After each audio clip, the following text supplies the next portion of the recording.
राजावादीहरू अथवा राज संस्थालाई मान्छु भन्ने मान्छेहरू धेरै भए, तर तपाईँहरूले सर्वस्वीकार्य नेतृत्व तय गर्न सक्नु भएन। झन्डै 200 भन्दा धेरै राज संस्था चाहने संस्थाहरूमा उपस्थिति त अब अध्यक्ष मात्रै हुने हो भने नि 200 जनाको भिड हुनुपर्ने हो। कतिपय कार्यक्रमहरूमा त्यो पनि देखिँदैन। यो अवस्था चाहिँ कसरी आयो? नागरिकहरूले आफू नागरिक बन्नको लागि आन्दोलन नगरेर विकल्प के छ? विकल्पै छैन। जुन मन्त्रालय सम्हाल्दैछ कम्तीमा त्यसमा विशेषज्ञता हासिल गरेको गर्नै पर्यो। नेतृत्व भनेको विचार हो।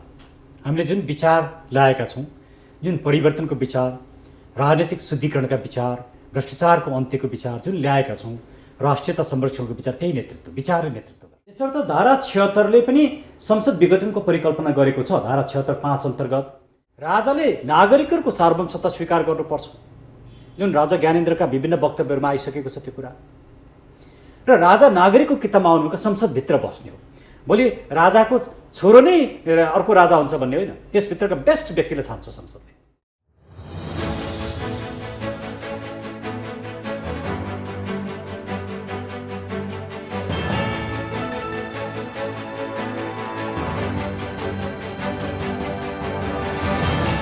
नमस्कार, कार्यक्रम द पोलिटिकल पोइन्टमा यहाँहरूलाई स्वागत छ।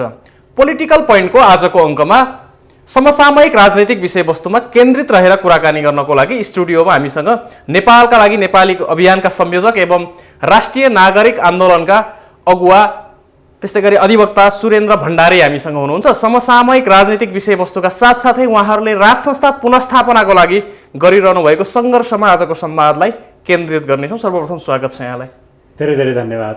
अब राजनैतिक विषयबाटै सुरु गरौँ। हजुर, देश यति बेला राजनैतिक अस्थिरतामा जाँदैछ भनिन्छ। खास गरिकन सम्माननीय प्रधानमन्त्री केपी शर्मा ओलीले प्रतिनिधि सभा विघटन गर्नु भइसकेपछि त्यसको पक्ष र विपक्षमा बहस जारी छ। विपक्षीहरू सडकसम्मै आइराखेका छन्।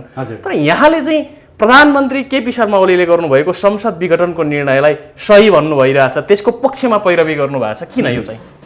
सबभन्दा पहिला यहाँलाई धेरै धेरै धन्यवाद। प्रधानमन्त्री खड्गप्रसाद ओलीले संसद जुन विघटन गर्नुभएको छ, म पनि चाहन्थेँ संसद विघटन नहोस् भन्ने नै म चाहन्थेँ। तर के कारणले संसद विघटन भयो हामीले त्यो विश्लेषण गर्न जरुरी छ।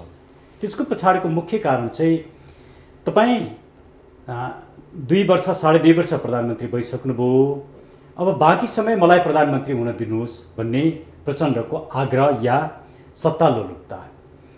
प्रधानमन्त्री खड्गप्रसाद ओलीका पनि थुप्रै कमी कमजोरी रहे, त्यो आफ्नो ठाउँमा छन्। तर समग्रतामा के हो भन्दाखेरि एउटा राजनीतिक दलले निर्वाचन लडेर बहुमत प्राप्त गरिसके पछाडि त्यो राजनीतिक दलले प्रधानमन्त्री बनाउने बेलामा निर्णय के गर्नुपर्छ भने कसलाई प्रधानमन्त्री बनाउने भन्ने कुरा निर्णय गर्नु उहाँहरूको आन्तरिक विषय हो। प्रधानमन्त्री बनाइसके पछाडि उसलाई संविधानले परिकल्पना गरेको 5 वर्षको अवधिसम्म प्रधानमन्त्रीको रूपमा काम गर्न दिनुपर्छ। प्रधानमन्त्रीको कुर्सी या प्रधानमन्त्रीको पद भनेको भागभण्डा गर्ने पद होइन। त्यसले सरकारको एउटा स्थायित्वलाई मार्गनिर्देश गर्न सक्दैन। त्यसैले उहाँहरूभित्र रहेको चरम सत्ता लोलुपता, अराजनैतिक प्रवृत्तिको कारणले संसद विघटन गर्नुपर्ने अवस्था आयो। अब प्रश्न के आउँछ भने संसद विघटनको संवैधानिक पक्षलाई हेर्ने भने धारा 76 अन्तर्गत प्रधानमन्त्री खड्गप्रसाद ओलीले संसद विघटन गर्न पाउने प्रष्ट अधिकार छैन। तर यो संविधानको सिङ्गो संरचना भनेको चाहिँ संसदीय व्यवस्थामा आधारित संविधान र संरचना हो। यो शासन व्यवस्था नै संसदीय प्रणालीमा आधारित छ र संसदीय प्रणालीमा सधैँ बहुमतको प्रधानमन्त्रीलाई संसद विघटन गर्ने प्रेरोगेटिभ हुन्छ, विशेष अधिकार हुन्छ। त्यो अधिकार चाहिँ संसदीय प्रणाली अपनाएका सबै देशमा हुन्छ। यसर्थ धारा 76ले पनि संसद विघटनको परिकल्पना गरेको छ। धारा 76(5) अन्तर्गत र संविधानका विभिन्न धारामा यो संसदको अवधि संसद विघटन नभएसम्म 5 वर्ष हुनेछ भनिसके पछाडि संसद विघटन हुन सक्छ भन्ने कुरा त संविधानले परिकल्पना गरेको छ र विभिन्न धाराहरूमा संसदीय प्रणालीको कुरा चाहिँ स्थापित गरेको छ। जस्तो म एउटा उदाहरण दिउँ यहाँलाई, इजरायलको उदाहरण दिउँ। इजरायलमा 2 वर्षमा 4 चोटि संसद विघटन भएको छ र अर्को इलेक्सन छिटै हुँदैछ र त्यो इलेक्सन पछाडि पनि बहुमत कसैको आएन भने फेरि संसद विघटन गर्नुपर्ने अवस्था आउन सक्छ। नागरिकहरू चिन्तित छन्। अहिलेको मुलुकमा भएको यो जुन संसद विघटनको घटना छ, यो घटना चाहिँ राजनीतिक नेतृत्व र सत्तामा बस्ने दल र उहाँहरूको राजनीति चाहिँ पूर्ण रूपमा असफल भएको सङ्केत हो। यदि उहाँहरूले सत्ता सञ्चालन गर्न नागरिकले जुन जिम्मेवारी र विश्वास दिएका थिए त्यो विश्वास अनुसार सत्ता सञ्चालन गरेका भएदेखि संसद विघटनको अवस्था आउने थिएन। आज राजनीतिक दलभित्रको कलह विग्रह र फुटको अवस्था आउने थिएन। त्यो फुट किन आइरहेछ? कि उहाँहरू सिद्धान्तमा नमिल्नु भयो हो? होइन। उहाँहरूको विचारको भिन्नता हो? होइन। उहाँहरूको भिन्नता के हो? मैले पद पाइनँ, म अध्यक्ष बन्न पाइनँ, म प्रधानमन्त्री बन्न पाइनँ, म उपप्रधानमन्त्री बन्न पाइनँ, म सांसद हुन पाइनँ, म सत्तामा पुगिनँ, यति हो। यसले के देखाउने? उहाँहरूमा राजनैतिक चरित्र नै छैन, अर्थात् उहाँहरूको राजनीतिक क्षमता समाप्त भइसक्यो। उहाँहरूले मुलुकलाई राजनीतिक रूपमा निकास र दिशा दिन सक्नु भएन। यसको अर्थ हो अब यो संसद पुनर्स्थापना गरेर के यो राजनीतिक समस्याको समाधान हुन्छ? हुँदैन। तिनै पात्र हुन्, त्यही राजनीतिक चरित्र हो, त्यही पोलिटिकल माइन्डसेट हो। यसर्थ मेरो उद्देश्य के हो भने म खड्गप्रसाद ओलीका राजनीतिक एजेन्डाहरूमा मेरो सहमति होइन। म त यो सिस्टमकै अगेन्स्टमा छु, यो व्यवस्थै फाल्ने पक्षमा छु, यो संविधानै फाल्ने पक्षमा छु। तर संसद विघटन गरेको कुरा चाहिँ ठिक छ। किन ठिक छ भने यो संसद पुनर्स्थापना गरेर यो राजनीतिक समस्याको समाधान हुँदैन र यो राजनीतिक समस्याको समाधान गर्नका लागि संसद विघटन गरेर निर्वाचनमा जानुपर्छ। तर निर्वाचनमा जानका लागि पैसाका आधारमा हुने निर्वाचन, गुन्डाका आधारमा हुने निर्वाचन होइन कि हामीले जुन एजेन्डा अगाडि सारेका छौँ कि निर्वाचन प्रणालीमा आमूल परिवर्तन, त्यो आमूल परिवर्तन गर्नुपर्छ। अब खास गरेर यहाँले अब उठाउनु पनि भयो, म व्यवस्थाकै परिवर्तनको पक्षमा छु अथवा यो संविधानकै विपक्षमा छु भन्ने खालका कुरा पनि आए। यहाँहरूले व्यवस्था परिवर्तनको लागि आन्दोलनको शङ्खघोष पनि गर्नुभएको छ, जनसहभागिता पनि त्यति उत्साहजनक नभए पनि सन्तोषजनक मान्नुपर्छ यहाँहरूको सडकको उपस्थितिलाई हेर्दाखेरि। अब गणतन्त्रका व्यवस्थाका कमजोरीहरू के रहे भन्ने कुरामा सबै जानकार छौँ। झन्डै 2/3 नजिकको बहुमत त यो दलहरूले धान्न सक्दैन, देशले धान्न सक्दैन।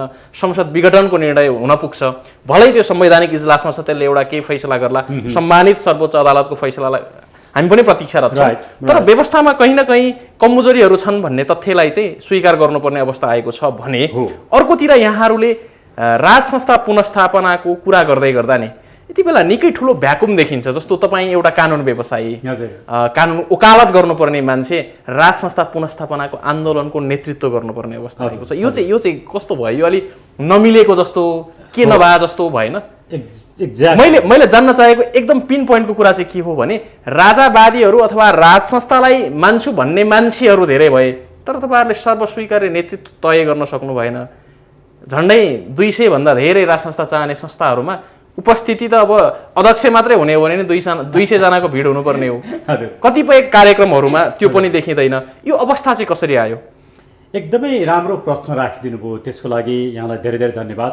सबभन्दा पहिला चाहिँ हामीले यो विषयलाई कसरी विश्लेषण गर्नुपर्छ भने जो राजाको पक्षमा छन्, राज संस्थाको पक्षमा छन्, यहाँ 3टा धार छन्। एउटा राजावादी धार छ। त्यो राजावादी धार चाहिँ कस्तो भने सबै कुरा राजाले नै गर्छन्, सबै कुरा राजा नै हुन् भन्ने एउटा धार छ। त्यो धार कम्प्लिटली गलत छ। राजाको कुनै वाद हुँदैन, राजाको कुनै विचार हुँदैन। राजा चाहिँ राजनीतिभन्दा माथि हुनुपर्छ, राजा दलभन्दा माथि हुनुपर्छ। यदि राजाले विचार बोक्ने हो भने त राजाले दल खोले भइहाल्यो, एउटा पार्टीको नेतृत्व गरे हुन्छ। हामीले खोजेको राजा एउटा वाद बोकेको राजा होइन। त्यसैले जसले राजावादीको कुरा गरिरहनु भएको छ उहाँले राजनीतिक सिद्धान्तप्रतिको उहाँहरूको एउटा समझदारी या त्यो ठम्ब्याइ नभएको कारणले राजावादीको कुरा गरिरहनु भएको छ, त्यो गलत हो। तर राजावादी भने फेरि जनजीवनको भाषा भएको छ। त्यसैले त्यो जनजीवनको भाषाले मलाई पनि राजावादी भन्छन्, म राजावादी होइन। तर त्यो जनजीवनको जुन भाषा छ त्यो अर्थमा राजावादी भन्ने एउटा पहिचान गर्ने जुन शब्द भएको छ त्यो अर्थमा यसमा मेरो विमति छैन। अब दोस्रो पक्ष के छैन, राजतन्त्रको पक्षमा छन्, अर्थात् राजाले नै शासन गर्नुपर्छ भन्ने। राजावादीको अरू कुनै एजेन्डा छैन, राजा मात्रै एजेन्डा हो। राजाले मात्रै मुलुकका सबै समस्या समाधान गर्न सक्दैन। राष्ट्रियताको समस्या छ, राजनीतिक शुद्धिकरणको समस्या छ, सामाजिक न्यायको कुरा छ, विभेदको कुरा छ, भ्रष्टाचारको कुरा छ, यावत समस्याहरू छन्। यी यावत समस्याहरूलाई राजाले मात्रै समाधान गर्न सक्दैन। त्यसैले राजावादीहरू एजेन्डा विहीन हुन्। उहाँहरूले यो कुरा बुझिरहनु भएको छैन। उहाँहरूमा जुन उत्तेजना छ कहिलेकाहीँ म त्यसलाई उद्दण्डता पनि भन्छु, एक किसिमको उद्दण्डता पनि छ। त्यसले मुलुकलाई निष्कर्षमा पुर्याउन सक्दैन। यो कुरा बुझ्न जरुरी छ। राजतन्त्रको पक्षमा कुरा गर्नेहरूले राजाले नै शासन गर्नुपर्छ, यो मुलुकका नेताहरू असफल भए, दलहरू असफल भए, अबको विकल्प राजा मात्रै हुन् भन्ने छ। त्यो पनि गलत हो। किन गलत हो भने लोकतन्त्रलाई माइनस गरेर या लोकतन्त्रलाई ओझेलमा पारेर राजाले मात्रै शासन गर्ने कुरा त यो मुलुकमा अभ्यास भइसकेको छ। त्यो असफल भइसकेको छ। हामीले खोजेको राजा त्यस किसिमको राजा होइनन्, त्यो किसिमको प्रणाली होइन। त्यसैले हामी राजावादी पनि होइनौँ, राजतन्त्रको पक्षधर पनि होइनौँ, हामी राज संस्थाको पक्षमा छौँ। राज संस्था भनेको चाहिँ के हो भने शासन गर्ने राजा होइनन् कि यो मुलुकको राष्ट्रियता बचाउनलाई संविधानभित्र बसेर संविधानले दिएका केही नैसर्गिक अधिकारहरू, केही आवश्यक अधिकारहरू मात्रै प्रयोग गर्ने। तर राजनीति र राजनीतिक अधिकारको प्रयोग नागरिकहरूले नै प्रयोग गर्छन्, राजनीतिक दलले नै प्रयोग गर्छन्, निर्वाचित प्रतिनिधिहरूले नै प्रयोग गर्छन्। राजनीतिक अधिकार नागरिकसँगै रहन्छ, अर्थात् नागरिकहरू नै सार्वभौम सत्ता सम्पन्न हुन्छन्। राज्यको सम्पूर्ण राजनीतिक शक्ति नागरिकहरूबाटै निश्चित हुन्छ, त्यहीँबाट जन्मिन्छ। त्यसको स्रोत नै नागरिकहरू, राजा होइनन्। राजा एउटा अभिन्न अङ्ग हुन् मुलुकको राष्ट्रियता बचाउनको लागि। किनकि यो मुलुक बनाउन पृथ्वीनारायण शाहले जुन योगदान दिनुभएको छ, जसरी एकीकरण गर्नुभएको छ, त्यो योगदानको कारणले गर्दाखेरि राजा र त्यो शक्तिलाई हामीले निषेध गरेर यो मुलुकको राष्ट्रियता बच्न सक्दैन। यसर्थ हामी यही 27 गते, पुस 27 गते 10:30 बजे रत्न पार्कमा भेला भएर भव्यतापूर्ण तरिकाले सबै वामपन्थी शक्तिहरू, राष्ट्रवादी शक्तिहरू, लोकतान्त्रिक शक्तिहरू सबै एक ठाउँमा आएर पृथ्वी जयन्ती मनाउँदैछौँ। त्यसले पनि एउटा राम्रो सन्देश दिन्छ। तर यहाँ प्रश्न, किन तपाईँ यो राजाको पक्षमै उभिने मानिसहरू किन एक ठाउँमा आउनु भएको छैन भन्नेमा पहिले चाहिँ विचारमा रहेको अस्पष्टता नम्बर 1, जुन तपाईँले 3वटा क्याटेगोरीमा विवेचना गर्नुभयो यसलाई। दोस्रो चाहिँ राजाप्रति आस्था हुने विभिन्न व्यक्ति समूह संस्थाहरूमा नेतृत्व चाहिँ नागरिकको तहमा हुनुपर्छ भन्नेमा विश्वास छैन। उहाँहरूले राजालाई नै नेता देख्नुहुन्छ, राजा नेता होइनन्। यो मुभमेन्टको नेतृत्व नै राजाले गरिदिनु भयो भने हामी स्वतः गइहाल्छौँ अथवा राज संस्था आइहाल्छ। हामीले राजालाई रिझाए पुग्छ। त्यो राजालाई रिझाउने जुन प्रवृत्ति छ, उहाँहरूले राजा बाहेक अरू केही पनि देख्नुहुन्न। यो प्रवृत्ति गलत छ, यो खतरनाक प्रवृत्ति हो, यो घातक प्रवृत्ति हो। त्यसैले राजा यो मुलुकको राष्ट्रियता, मैले अघि पनि भने, राष्ट्रियताको लागि एउटा अपरिहार्य तत्त्व हुन्। तर मुलुकका सबै समस्या समाधान राजाले गर्न सक्दैन, राजाले राजनीति गर्नु हुँदैन, त्यो चाहिँ राजनीतिले नै गर्ने हो। त्यसले हामीले के भन्यौँ भने नेतृत्व चाहिँ नागरिकै तहबाट आउनुपर्छ, कमन पिपल आउनुपर्छ। हिजोको रोयल फ्यामिली या त्यसको रोयल फ्यामिलीको ब्लड बोक्ने मान्छेहरू नेता हुन सक्दैनन्, उनीहरूले मुलुकलाई नेतृत्व गर्न सक्दैनन्। हिजो सत्तामा बसेकाहरूले पनि अनेतृत्व गर्न सक्दैनन्, किनकि उनीहरू टेस्टेड भइसके। त्यसले फ्रेस मान्छे आउनुपर्छ, नयाँ मान्छे आउनुपर्छ र एउटा नयाँ राजनीतिक विचारसहित आउनुपर्छ। कुनै पनि परिवर्तनले, प्रत्येक परिवर्तनले नयाँ राजनीतिक विचार माग्छ, नयाँ फेस माग्छ, नयाँ किसिमको प्रणाली र पद्धति माग्छ।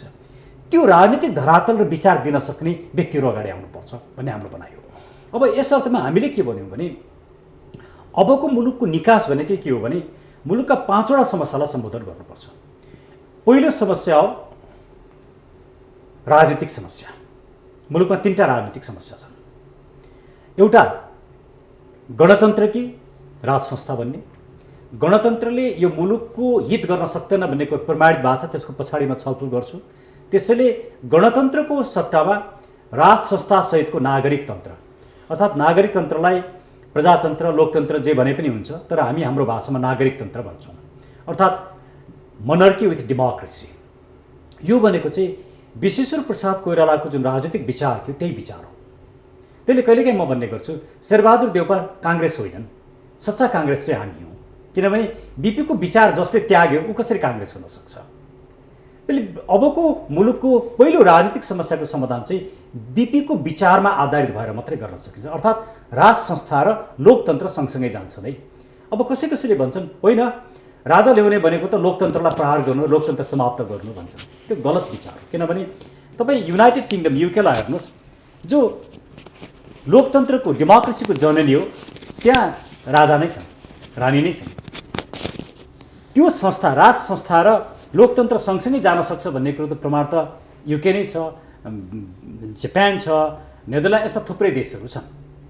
त्यसैले लोकतन्त्र र गणतन्त्र फरक कुरा हो। गणतन्त्र नहुँदाखेरि पनि लोकतन्त्र हुन्छ, गणतन्त्र हुँदाखेरि पनि लोकतन्त्र हुँदैन।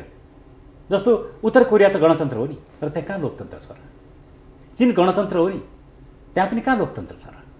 त्यसैले हामी चाहिँ राज संस्था र लोकतन्त्रलाई सँगै लान चाहन्छौँ। त्यो अबको मुलुकको पोलिटिकल फाउन्डेसन भनेकै त्यही हो। त्योभन्दा हामी बाहिर गयौँ पनि यो मुलुकको पोलिटिकल प्रब्लम सेटल हुँदैन, नम्बर 1। नम्बर 2, सङ्घीयताले अब यो मुलुक बचाउन सक्दैन। त्यसका थुप्रै कारण छन्। त्यसमध्ये मैले सधैँ भन्ने गरेको, सधैँ दोहोऱ्याइरहेको 2टा कारण। एउटा, हाम्रो सिङ्गो बजेटको 83% चाहिँ साधारण खर्चमा छ, तलब भत्ता सुविधा नेताहरूलाई पाल्नमा कर्मचारी पाल्नमा जान्छ। अनि 17% खर्च गरे कहाँ विकास हुन्छ मुलुक? अनि त्यो 17%मा पनि भ्रष्टाचार हुन्छ। त्यसले यो सङ्घीयता चाहिँ विकास विरोधी भयो, नम्बर 1। नम्बर 2, सङ्घीयतालाई बचाउनको लागि हाम्रो राजस्व वर्षमा 100 रुपियाँ उठ्छ भने सङ्घीयता टिकाउन 120 रुपियाँ चाहिन्छ। त्यो 20 रुपियाँ कहाँबाट लिएर आउने? એટલે यो 2टा कारणले संहिता टिक्दैन, संहिताको विकल्प, संहिताको खारेज। तेस्रो, हामी जुन कार्य नेपाली छौँ, जुन नेपालीपना हामीभित्र छ, जसले हामीलाई जोडेको छ, हाम्रो सभ्यता, धर्म, संस्कृति, परम्परा छ, त्यो आज धर्मनिरपेक्षताले समाप्त पार्दैछ।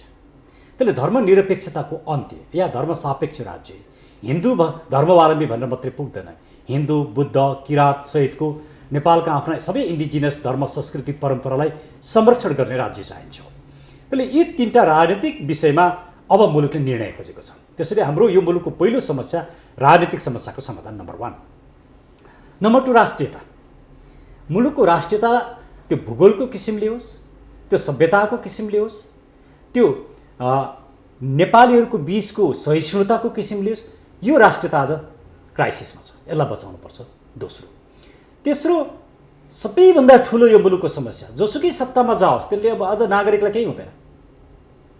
भ्रष्टाचारको अन्त्य भएन भने मान्छेका अनुहार फेरेर, प्रधानमन्त्री र मन्त्री फेरेर, सांसद फेरेर समस्याको समाधान हुँदैन। त्यसैले हामी भ्रष्टाचारकै अन्त्य चाहन्छौँ, तेस्रो समस्या। चौथो समस्या, राजनीति चाहिँ व्यापार भयो। हिजो चफल लाउन नसक्ने व्यक्तिहरू आज अरबपति र खरबपति बनेका छन्। यो राजनीतिलाई हामीले शुद्धिकरण गर्न सकेनौँ। राजनीति एकातिर अपराधीकरण भएको छ, राजनीति एकातिर भ्रष्टाचारको स्रोत बनेको छ, राजनीति व्यापार बनेको छ, राजनीतिले सेवा गरेको छैन। त्यसले राजनीतिक शुद्धिकरण नगर्ने हो भने राजा आएर पनि या कोही सत्तामा पुगेर पनि केही हुनेवाला छैन। त्यसैले हामी खालि राजाको पक्षमा मात्रै होइनौँ, हामी सिङ्गो मुलुकका विषयवस्तु उठाइराखेका छौँ। त्यसले चौथो राजनीतिक शुद्धिकरण र पाँचौँ सामाजिक न्याय। दलित होस्, जनजाति होस्, मधेसी होस्, महिला होस्, उत्पीडित वर्ग होस्, यी सबैलाई सामाजिक न्याय चाहिएको छ। हामीले यो कुरा दिन सकेनौँ भने यो मुलुक एकजुटै हुँदैन। यसैले यी 5वटा समस्याको सम्बोधन गर्ने शक्ति अब कोसँग छ त भन्दाखेरि त्यो राजनीतिक दलले गुमाइसके, राजनीतिक दलका नेताले गुमाइसके। किनकि यी 5वटा समस्याको कारक तत्त्व नै राजनीतिक दल र यिनका नेताहरू जो सत्तामा बसी उनीहरू हुन्। यसर्थ सत्तामा बस्ने राजनीतिक दलहरू र त्यसका नेताले अबको परिवर्तनको नेतृत्व गर्न सक्दैनन्। अबको नेतृत्व नागरिकले गर्नुपर्छ। यी समस्यालाई सम्बोधन गर्ने विचार दिने नागरिकले गर्नुपर्छ। त्यसैले हामीले भन्यौँ अबको परिवर्तन पछाडि बन्ने सरकार भनेको नागरिक सरकार। अब जस्तो यो नेपालको राजनैतिक आन्दोलनमा 2007 देखि आजसम्म हाम्रो हरेक पुस्ताले, मेरो हजुरबुवाले पनि क्रान्तिको लागि झन्डा बोक्नुभयो होला, मेरो बुवाले पनि परिवर्तनको लागि, बहुदल ल्याउनको लागि झन्डा बोक्नुभयो होला, मैले पनि 62-63 को आन्दोलनमा झन्डा बोकेँ होला।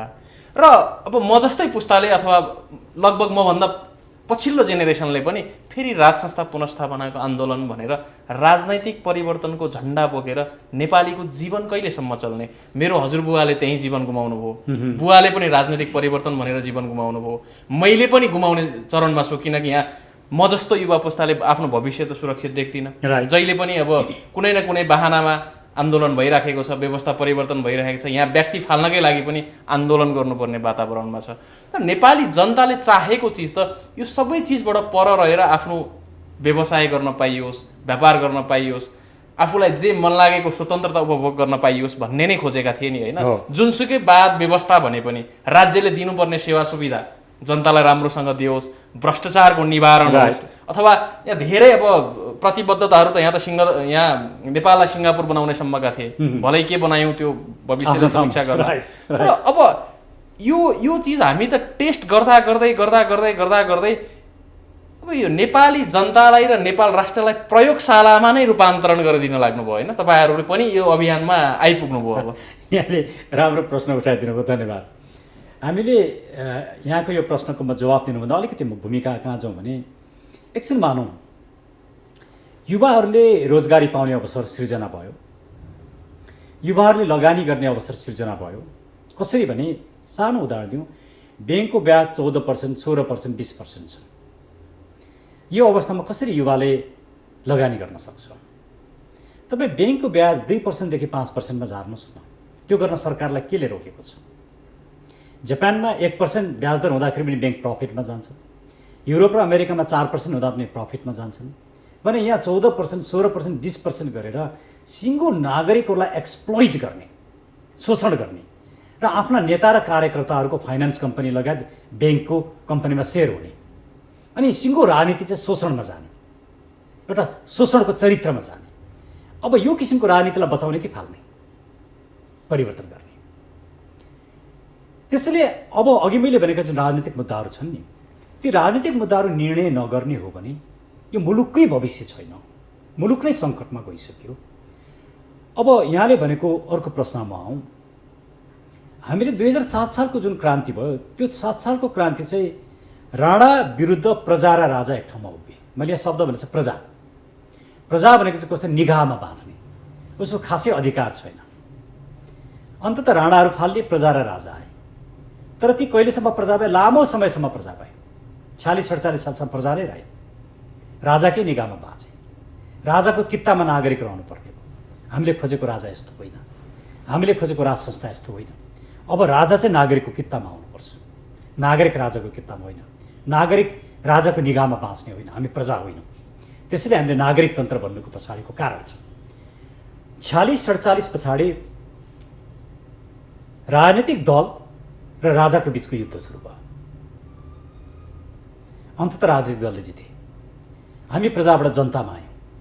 तर त्यो जनता चाहिँ राजनीतिक दलको पछाडि हिँड्ने भयो, कार्यकर्ता भयो। हामी विभक्त भयौँ, कुनै न कुनै राजनीतिक दलमा नलागिकन बाँच्न नसकिने भयो, स्वतन्त्र नागरिक भएर बाँच्न नसक्ने अवस्था सृजना भयो। मुलुक दलको कि नागरिकको? मुलुक त नागरिकको, सार्वभौम हामीले नागरिकलाई भनेका छौँ। भनेपछि दलसँग, कुनै दलसँग नजोडिँदाखेरि न्याय नपाइने, सुरक्षा नहुने, दलको कार्यकर्ता बन्नुपर्ने जुन अवस्था बनाइयो, त्यो नै मुलुकको राजनीतिलाई गलत दिशामा लिएर गयो। त्यसैले अबको आन्दोलन भनेको चाहिँ दलका नेता भर्सेस नागरिक हो। दलका नेता भर्सेस नागरिक, कार्यकर्तालाई जनता बनाउने अथवा नागरिकमा रूपान्तरण गर्ने अभियान हो यहाँहरूको। एक्ज्याक्टली। अब कार्यकर्ताहरू नागरिक बन्नुपर्छ। जब मुलुक क्राइसिसमा हुन्छ, मुलुक क्राइसिसमा हुँदा दलभन्दा माथि उठ्न सक्नुपर्छ, नागरिक हुन सक्नुपर्छ। दलको झन्डा होइन, राष्ट्रिय झन्डा लिन सक्नुपर्छ। त्यो नागरिकले मात्रै मुलुक बचाउँछ। मुलुक बचिसके पछाडि मुलुकका समस्या सम्बोधन भएपछि तपाईँ दलमा लाग्नुहोस्। दलको विकल्प खोज्नु हुँदैन, तर दललाई शुद्धिकरण गर्नुपर्छ। दललाई शुद्धिकरण गर्ने भनेको पञ्चायत कालदेखि आजसम्म सत्तामा बस्ने सबै नेताहरू र उच्च पदस्थ कर्मचारीहरूको सम्पत्तिको छानबिन गर्नुपर्छ। जो दोषी छन् उनीहरू कारबाही गर्नुपर्छ। त्यस्तो सम्पत्ति जफत गरेर युवाहरूको रोजगारी, गरिबी निवारण, शिक्षा र स्वास्थ्यमा लगाउनुपर्छ। यो काम यो सत्ता र यो सरकारबाट हुँदैन। अब यो सत्ता र सरकारबाट नभएपछि नागरिकहरूले आफू नागरिक बन्नको लागि आन्दोलन नगरेर विकल्प के छ त? विकल्पै छैन। त्यसले आन्दोलनको अब विकल्पै छैन।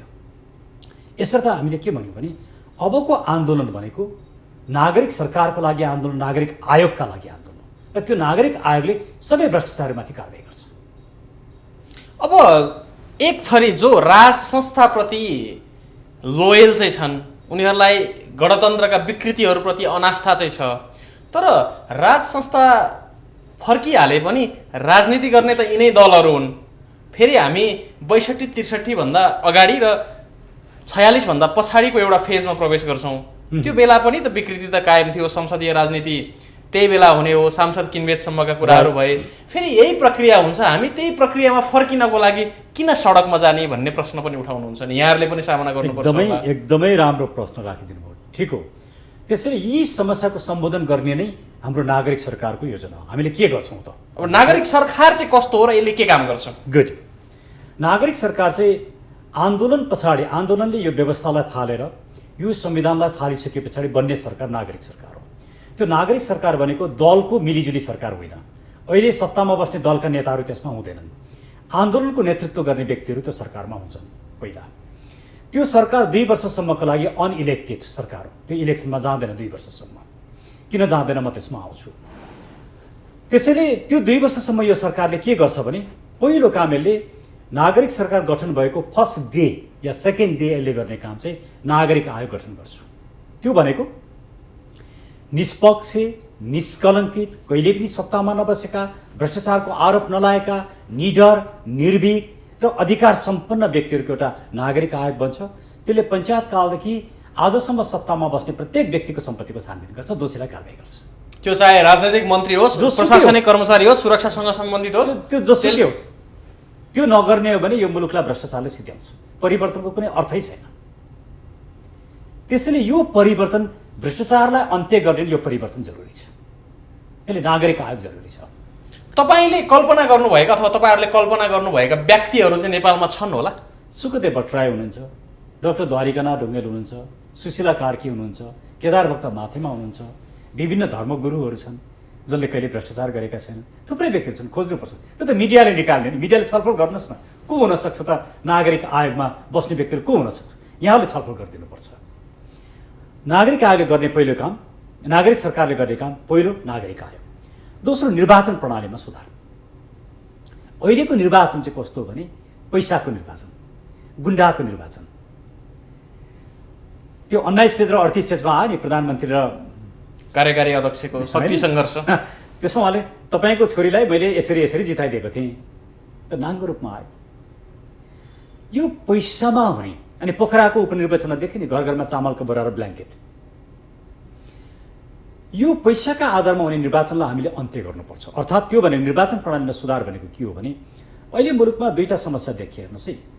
प्रधानमन्त्रीलाई कसैले पनि नियन्त्रण गर्न नसक्ने। प्रधानमन्त्रीले चाहेपछि कुनै पनि बेला संसद विघटन हुने। तपाईँ 2 तिहाई ल्याउनुहोस्, 2 तिहाई ल्याउनुहोस्। प्रधानमन्त्रीलाई सनक चढ्यो, प्रधानमन्त्री अप्ठ्यारोमा परे, अब उहाँलाई अविश्वासको प्रस्ताव आउन लाग्यो या आफ्नो सत्ता बचाउनु पर्यो, प्रधानमन्त्रीले संसद विघटन गर्छन्। यसले के देखाउँछ? यो 2टा समस्याको समाधान के त भन्दाखेरि अब प्रधानमन्त्री प्रत्यक्ष रूपमा निर्वाचित हुनुपर्दछ। प्रधानमन्त्री प्रत्यक्ष रूपमा निर्वाचित भइसके पछाडि प्रधानमन्त्रीलाई हल्लाउन सकिँदैन। तर अहिलेको समस्या के भने प्रधानमन्त्री अनियन्त्रित भए।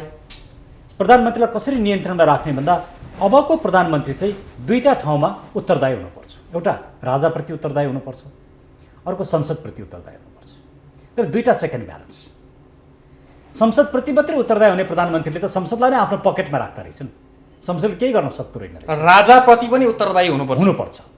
नत्र भने त कन्ट्रोलिङ मेकानिजम नहुने रहेछ। राष्ट्रपति त आफ्नो पकेटमा पर्दा रहेछन् नि, जुन अहिले देखियो। त्यसले त समस्याको समाधान गरेन। त्यसैले प्रत्यक्ष निर्वाचित प्रधानमन्त्री र प्रधानमन्त्री चाहिँ राजा र संसद दुवैप्रति अकाउन्टेबल हुने एउटा परिवर्तन यो जरुरी छ। त्यसैले निर्वाचन प्रणालीमा मैले जुन परिवर्तन भने एउटा। दोस्रो, सांसदहरू चाहिँ मन्त्री बन्नका लागि जुन करोडौँ रुपियाँ खर्च गरेर चुनाव लड्छन् त्यो भ्रष्टाचारको स्रोत बन्यो। त्यसैले सांसदहरूको सङ्ख्या 112-15मा लिएर आउने, सांसदहरूलाई मन्त्री बन्न नपाउने व्यवस्था गर्ने। त्यो भइसकेपछि कानुन र नीति मात्रै बनाउने व्यक्तिले कानुन र नीति बनाउन करोडौँ रुपियाँ खर्च गरेर जानु पर्दैन। विशेषज्ञहरू मात्रै त्यहाँ पुग्छन्। भ्रष्टाचार पनि अन्त्य हुन्छ। तेस्रो, विदेशमा बस्ने नेपाली नागरिकले मतदान दिन पाउनुपर्छ। उहाँहरूले भ्रष्टाचारलाई मतदान गर्नुहुन्न।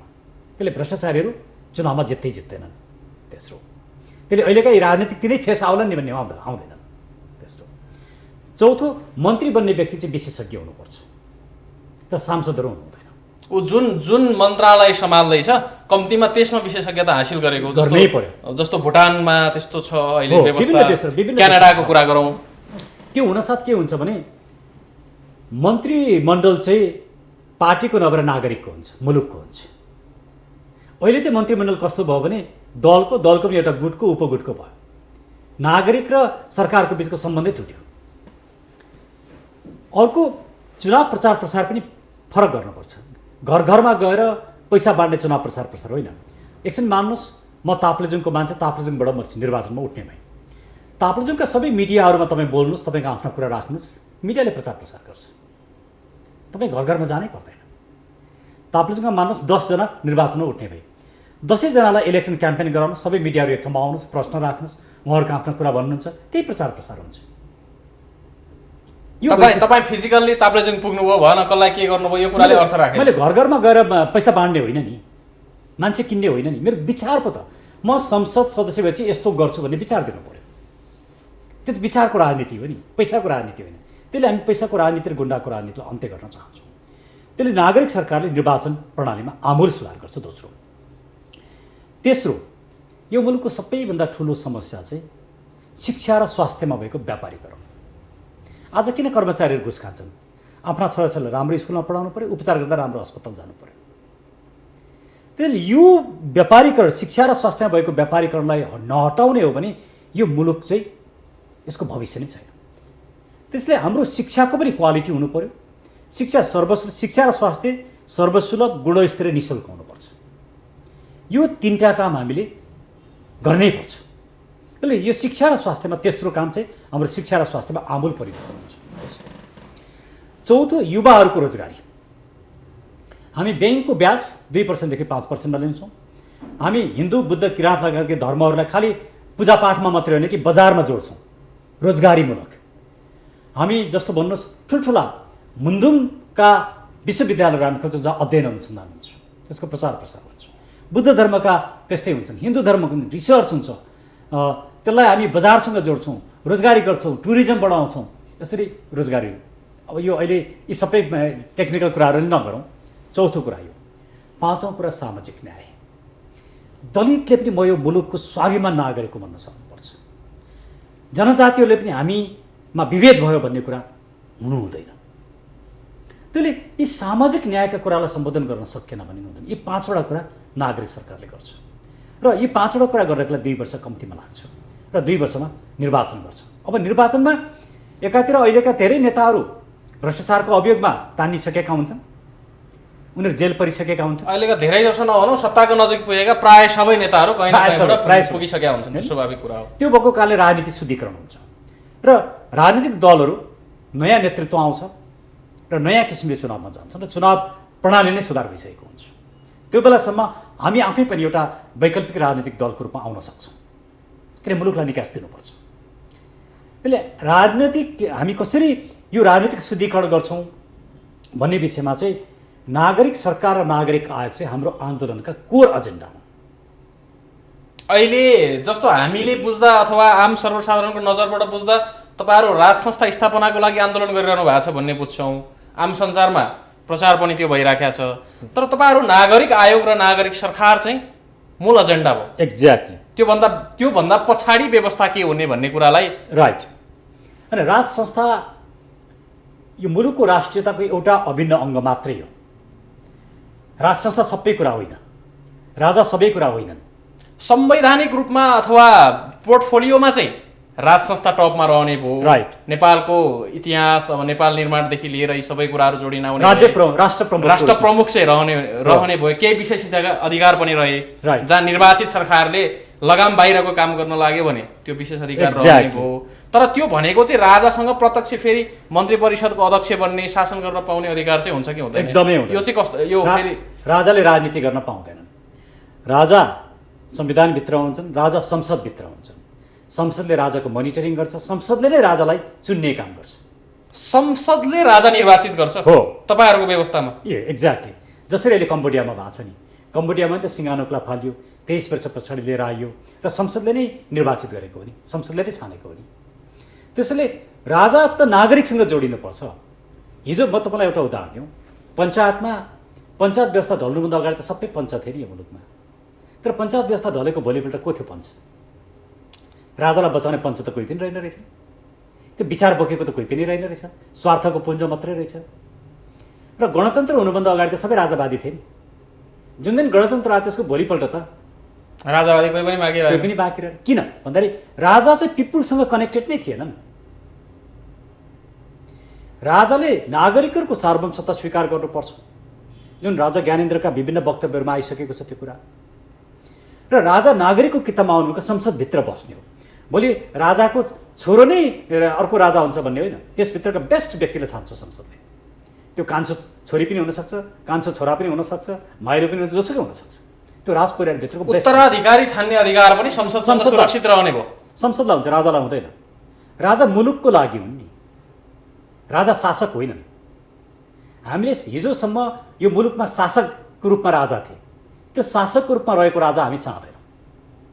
तर राज संस्थाको भूमिका यो मुलुकलाई एकीकरण गर्न र एकताको सूत्रमा लान र अहिलेको जुन किसिमको वैदेशिक चलखल छ त्यसलाई रोक्न र प्रधानमन्त्रीलाई पनि आवश्यक पर्दा नियन्त्रण गर्नका लागि त्यो संस्थाको भूमिका देखियो। तर अब अर्कोतिर चाहिँ वैदेशिक शक्तिको खेल मैदानको कुरा गर्दै गर्दा यहाँहरूको जुन नागरिक आन्दोलन अहिले बृहत नागरिक अभियान भनेर लिएर जानुभएको छ, यो अभियानलाई चलाउनकै लागि पनि विदेशीहरूको सहायता छ अथवा विदेशीहरूले फन्डिङ गरिरहेछन्, खास गरेर दक्षिणतिरको सदा सहायता प्राप्त गर्नुभएको छ भन्ने आरोपहरू आम सञ्चारमा देख्न पाइन्छ। के हो यो चाहिँ वास्तविकता? एकदमै गलत।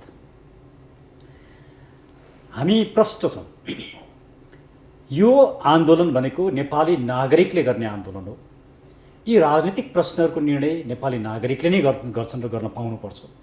हामी विदेशीहरूद्वारा सञ्चालित होइनौँ, छैनौँ, हुँदैनौँ। तर हामी हाम्रा छिमेकीहरूको विरोधी होइनौँ। हामीले उहाँहरूको विरोध गर्नुपर्ने जरुरी पनि छैन। तर हाम्रो राजनीतिक मामलामा उहाँहरूले हस्तक्षेप गर्न पाउनुहुन्न। अहिले त कुनै न कुनै रूपमा भइराखेको छ। जस्तै नेकपा फुटबाट बचाउनको लागि उत्तर छिमेकीको दौडादौड पनि देख्यौँ। त्यो पछि चिनिया र भारतीय मिसनहरू काठमाडौँमा खुलेआम घुमेको कुरा 10 बजेदेखि 12 बजेसम्म खुफिया एजेन्सीको मान्छेले प्रधानमन्त्रीलाई भेट्नुभयो। पार्टीको विवाद मिलाउन चिनिया कम्युनिस्ट पार्टीका उच्च पदस्थ व्यक्तिहरू अधिकारीहरू काठमाडौँ आउनुभयो, सरकारका व्यक्तिहरू आए। यसले के देखायो भने हाम्रो त राजनीतिक स्वाधीनता स्वाभिमान नै गुमिसकेको अवस्था छ। यदि राजा हुन्थे भने एउटा खुफिया एजेन्सीको व्यक्ति आएर राति 10 बजेदेखि 12 बजे प्रधानमन्त्रीलाई भेट्ने हिम्मत हुँदैन थियो। र हिजोको वैदेशिक सम्बन्ध हेर्नुहोस् न, जुन किसिमले जुन त्यसको एउटा डेकोरम थियो, जुन गरिमा थियो, त्यो आज छैन। यी सबै कारणले यो मुलुकको भ्रष्टाचारको अन्त्य गर्नलाई पनि राष्ट्रपति स्वयं आफै राजनीतिक दलबाट गएका हुन्छन्। काहीँ न काहीँ अहिले पनि राष्ट्रपतिको भूमिकालाई लिएर उनकै दलका नेताहरूले, जिम्मेवार नेताहरूले प्रश्न उठाइराखेका छन्। काहीँ न काहीँ भ्रष्टाचारलाई संरक्षण गर्ने या भ्रष्टाचारमा फस्ने काम भइसकेको हुन्छ। अनि त्यस्तो राष्ट्रपतिले भ्रष्टाचार निवारण गर्नका सहयोगीको भूमिका खेल्न सक्छन्। त्यसैले एउटा न्युट्रल एजेन्सी, राजनीतिभन्दा माथि उठेको एउटा संस्था चाहिन्छ। तर त्यो संस्थाले राजनीति गर्न हुँदैन। त्यो भनेको चाहिँ राज संस्था हो। अहिले यहाँहरूको राजतन्त्र होइन, राज शासन गर्ने राजा होइनन्, शासक होइनन्, कि नागरिकको कित्तामा बस्ने, नागरिकको सार्वभौम सत्तालाई स्वीकार गर्ने, संविधानभित्र बस्ने, संसदभित्र बस्ने र मुलुकको एकता र आस्थाको प्रतीकको रूपमा रहने राज संस्था नै यो मुलुकको अबको आवश्यकता। अब हामी कुराकानीको अन्त्यतिर पनि छौँ। जस्तै यहाँहरूले राष्ट्रिय यो बृहत नागरिक आन्दोलनबाट, राष्ट्रिय नागरिक आन्दोलनबाट जुन परिकल्पना गर्नुभएको छ नि, अब तर धेरै मान्छेहरू त गणतन्त्रप्रति प्रतिबद्ध छन्। धर्मनिरपेक्षता, सङ्घीयता र गणतन्त्र चाहिँ यो संविधानका उपलब्धि हुन् भनेर आम रूपमा व्याख्या हुने गर्छ। जनताको जनमत पनि उतै छ। जस्तै राज संस्था अथवा राजा चाहने शक्तिको संसदमा प्रतिनिधित्वको हिसाबले त्यो निकै कम अथवा अल्पसङ्ख्यक छ। अर्कोतिर राज संस्थाको आन्दोलनको नाममा इलेक्टेड भएर फेरि गणतन्त्रतिर मन्त्री बन्न गएका नजिरहरू पनि छन्। सरकारको प्रतिनिधित्व गर्न दौडिहाल्ने प्रवृत्ति पनि छ। योबाट बचेर यो विकृतिलाई चिर्न सक्ने नेतृत्व यहाँहरूको आन्दोलनले जन्माउन सक्छ? निश्चित रूपमा। नेतृत्व भनेको विचार हो। हामीले जुन विचार ल्याएका छौँ, जुन परिवर्तनको विचार, राजनीतिक शुद्धिकरणका विचार, भ्रष्टाचारको अन्त्यको विचार जुन ल्याएका छौँ, राष्ट्रियता संरक्षणको विचार, त्यही नेतृत्व, विचार र नेतृत्व गर्ने हो। आज हामी ट्रुली विश्वेश्वर प्रसाद कोइरालाको पोलिटिकल फाउन्डेसनमा छौँ, त्यही विचार हो।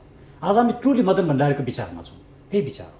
त्यसैले अबको विकल्प भनेको हामी नै हौँ। अब यसमा अहिलेको सिनारियो चाहिँ कस्तो देख्नुहुन्छ? अब केही चरणका आन्दोलनहरू गर्नुभयो यहाँले अघि जुन कुरा राख्नुभयो कि अहिले गणतन्त्रवादीहरू धेरै छन् भन्ने कुरा होइन। म जहाँ जहाँ गएको छु मुलुकभरि, इभन नेकपाका मान्छेहरू, काङ्ग्रेसका मान्छेहरू, उहाँहरू नै अब राजा चाहिने भयो।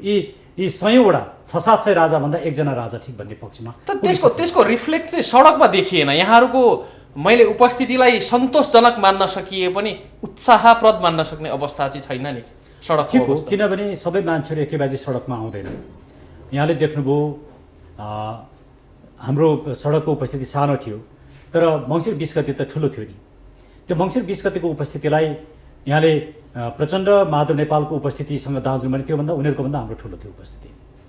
किन हामी कुनै राजनीतिक दल पनि होइनौँ, सत्तामा बसेका व्यक्ति पनि होइनौँ, किन हामीसँग ठुलो उपस्थिति भयो भन्दा आज नागरिकहरूमा रहेको असन्तोष, यो व्यवस्था र यसका नेताहरूप्रति रहेको असन्तोषको कारणले। उहाँहरू हाम्रो कार्यकर्ता होइन, उहाँहरू हाम्रो समर्थक पनि होइन होला, तर हाम्रो एजेन्डालाई समर्थन गरेर आउनु भएको छ।